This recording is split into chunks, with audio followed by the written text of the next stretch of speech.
What's going on, YouTube? Metal Complex here, and today I've got another interesting knife review slash knife overview to do with you guys. Actually, it's not really going to be a full review because I've already reviewed this knife just in a different form, but we're still going to talk about it. This is the Koenig Arius, or Arius, however you want to say that. This particular version is in full titanium. The one that I reviewed, which was Jeff's knife, was titanium and carbon fiber, which was a more expensive version of this knife.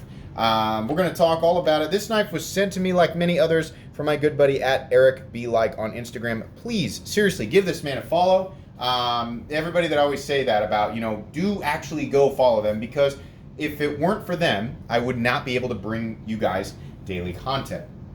Before we get started here, I will remind you guys, if you're watching my channel because you've got the itch, or just because you want to know what I recommend without watching all 750 of my uploads, you can pull down the description by clicking that arrow right there to any one of my videos, including the one you're watching right now. And you can go right to my Amazon store where it'll have all that stuff sorted out. You can also check out my merch store on Redbubble, my Patreon if you want to support the channel, my sister channel, Silent Complex. Please subscribe to Silent Complex, and then a whole bunch of individual links for a bunch of the knives that I recommend. But yeah, if you want to see everything nicely sorted out, I've got my own little corner of Amazon, my own Amazon storefront, where all of my most recommended knives are actually right there in one category, as well as my favorite budget knives, fixed blades, knife maintenance stuff, always talk about that, EDC gear, and a whole bunch of the brands that everybody loves. So check that stuff out. It's sorted out for you guys. Scratch that itch. Anyways, let's get a measurement on this guy. So overall length of the Arius, coming in at about 8.5 inches. Tip to scale, you're looking at about 3.5, if you go by that point up there. And then cutting edge, you're also looking at just about 3.5 because of the curvature of the blade. Let's do some size comparisons up against the Ontario Rat Model 1. Rat 1 coming in at 8.6 inches overall. You can see there, they're almost exactly the same length. How about up against the Spyderco PM2? PM2 coming in at 8.3 inches overall, a little bit shorter than the Arius. How about up against the Benchmade Griptilian, or in this case, the Ritter Hogue? Ritter Hogue coming in at 8 inches overall. And last but not least, the Spyderco Para 3. Para 3's coming in at 7.25 inches overall. So how's the action of this guy? I think by now people know the Koenig Arius has one of the most famous actions that exists. It is absolutely fall shut. The ratio between the fall shuttiness of this knife and the authoritative, I don't know what the word, the authority of the action, of the flip, the clickiness, right? The vault-like lockup. The ratio between those two things is so insane, right? Because normally with an incredibly fall shut action, you get kind of more of a delicate deployment. Not that it's bad. This has like a boom deployment, and then it has this, this perfect, luxurious fall shut action. It's fantastic. It's flawless. I have nothing to complain about. This particular one is full titanium, but there is milling on the inside.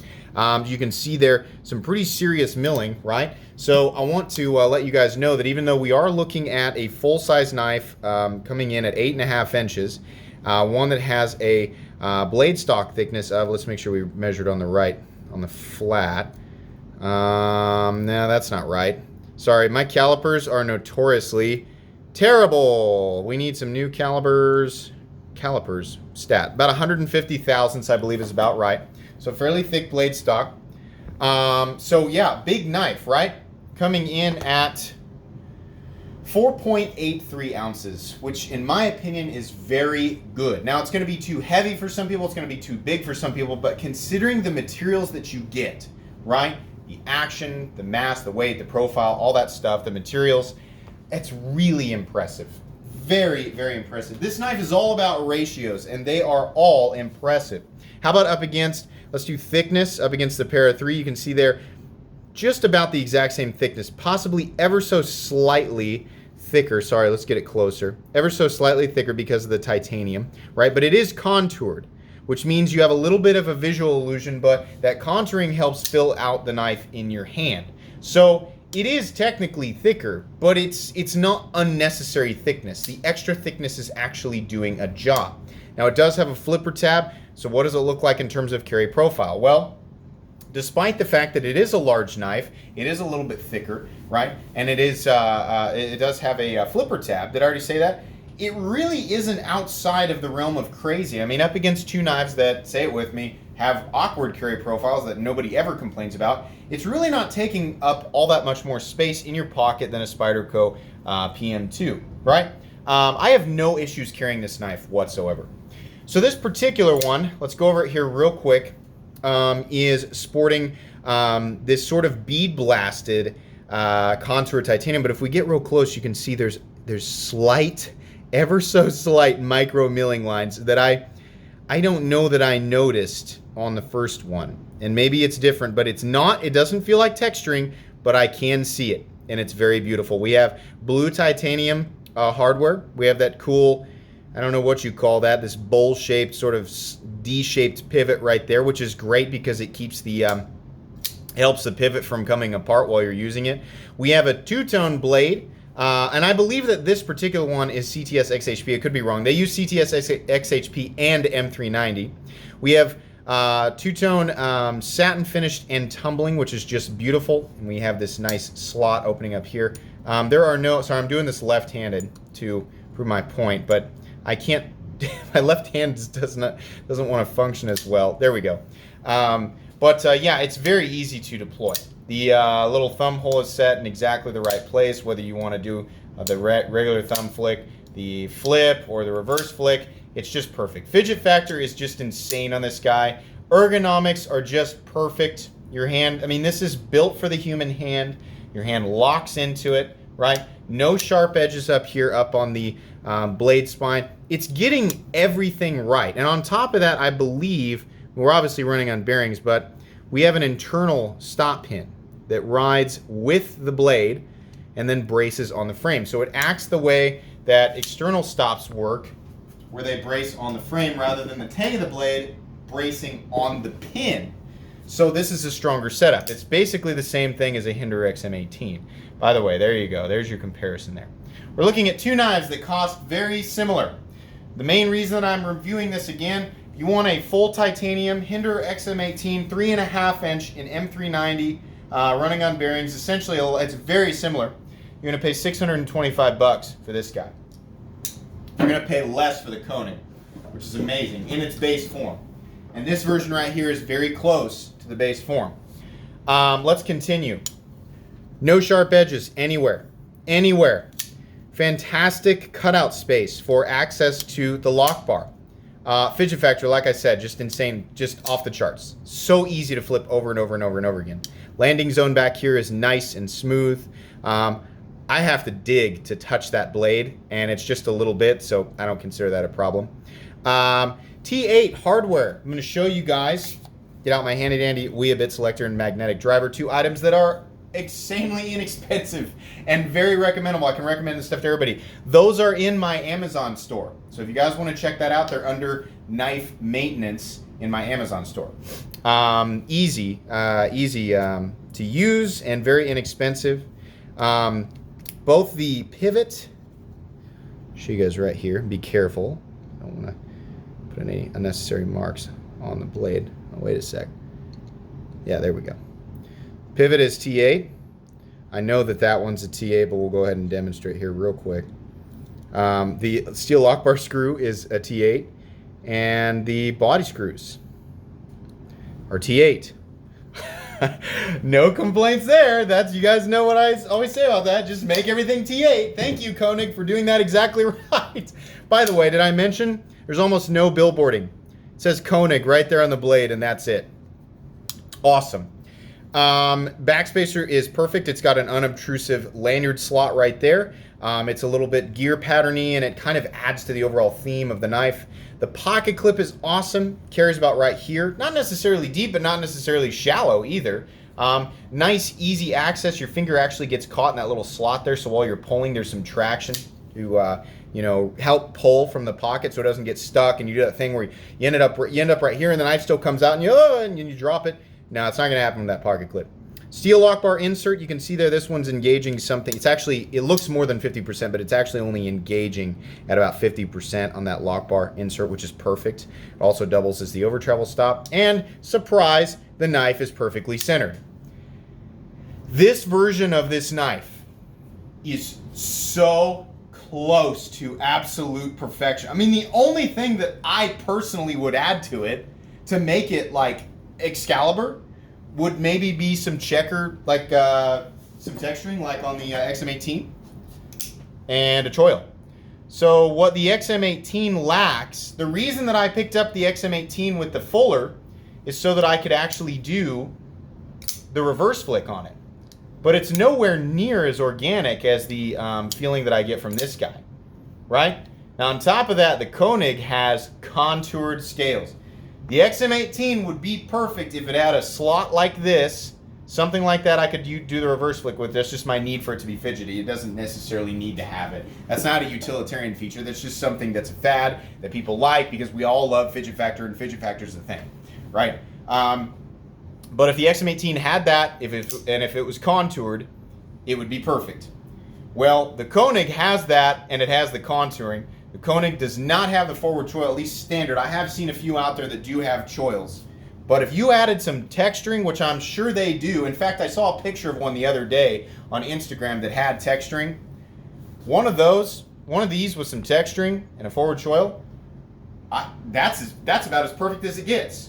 Here's the main reason that I'm doing this little overview over again. I did not know what the base price of these were in full titanium. The carbon fiber one's cool, but you guys are going to pay more money for it. And I mean, yeah, it's 3.5 ounces. It's really cool. But I'd rather pay less money and have full titanium, honestly.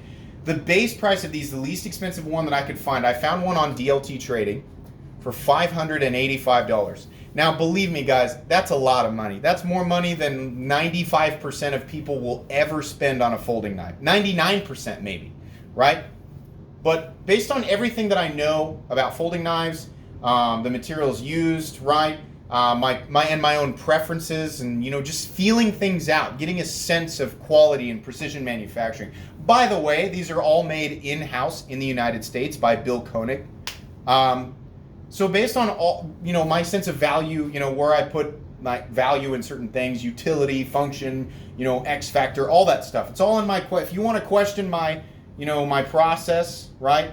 I have a series on that where I go into detail about everything that I look for in a folding knife. It's called Quest for the Perfect Folding Knife. And I've got another one called Quest for the Perfect Budget Knife, right? You can go watch that if you want to know where I get my ideas. Because I promise you, I do not pull them out of thin air. That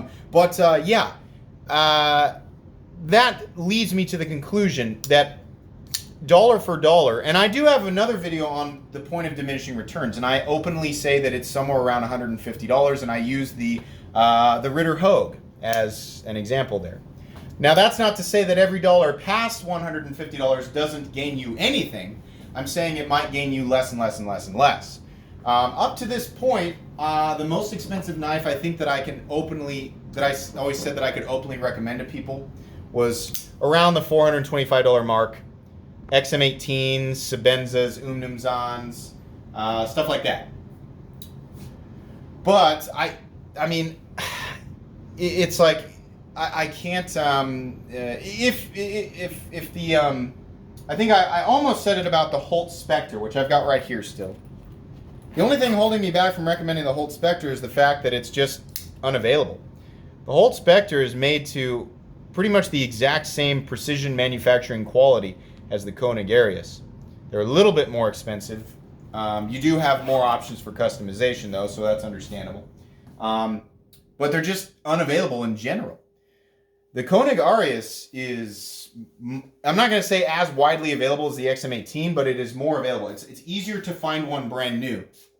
Considering you can buy it for $585, I'm not going to say that this knife is perfect for everybody and everybody should rush out and spend $585 on a Koenig Arius, but I can officially say that this knife is a recommendable knife. And I can't remember exactly what I said on the original Arius video because the one that I was reviewing was like a $700 knife. That gets really hard just by price alone. But based on my preferences for materials, you know, and how those materials function in not just aesthetic ways or just the shiny factor ways, but like in utilitarian ways. Like titanium is the strength to weight ratio on it is excellent. It also is basically impervious to corrosion.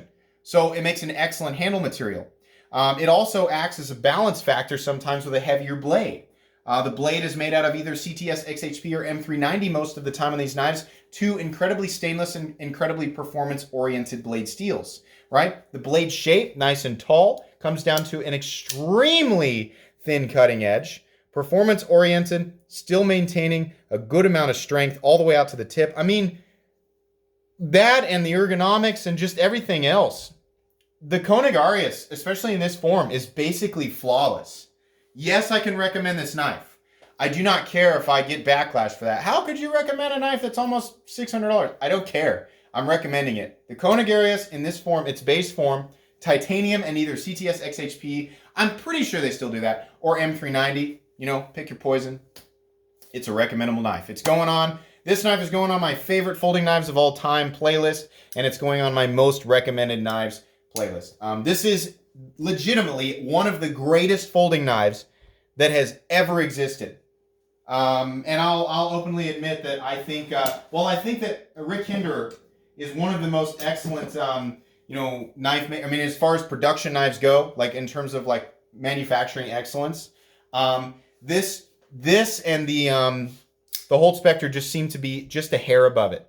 They've just got a couple of extra, you know, the texturing, the contouring, and just the flow of the lines. Not to say that the tolerances are necessarily better. No, the tolerances are probably about the same. But the excess, you know, that goes into the details, the fine details of the final product. The Koenig Arius is probably the best, the best folding knife out there in terms of like, you know, everything that you could possibly consider. Now, not every single person is going to agree with me, but the fact that it is now more widely available is what makes me say that, you know, and the fact that you can get it in full titanium for only $585 versus, now you can get a regular Hinderer for $425, but if you want full titanium, you're going to pay an extra $200 for that scale, putting the price at $625. So yeah, this is excellent. Mr. At Eric Be Like or Eric Be Like, thank you so much for sending this along. I almost didn't have him send it, but I thought, you know what? I'm not done talking about that knife. And since it's a full titanium version, this is a great opportunity. So anyways, guys, that's going to be pretty much all I can say. If you want to see my original review, you can go back and check out the red carbon fiber version of this knife that I reviewed. But that's going to be pretty much it for today. So if you enjoyed this video, please leave a like. If you'd like to check out my other content, I do, of course, have lots of videos of knives that are either expensive or inexpensive that I do or don't like. So check those out. And if you enjoy all my content, go ahead and click on this Metal Complex logo right here and subscribe because there's definitely more coming. Thanks again for watching, everybody, and have a great day.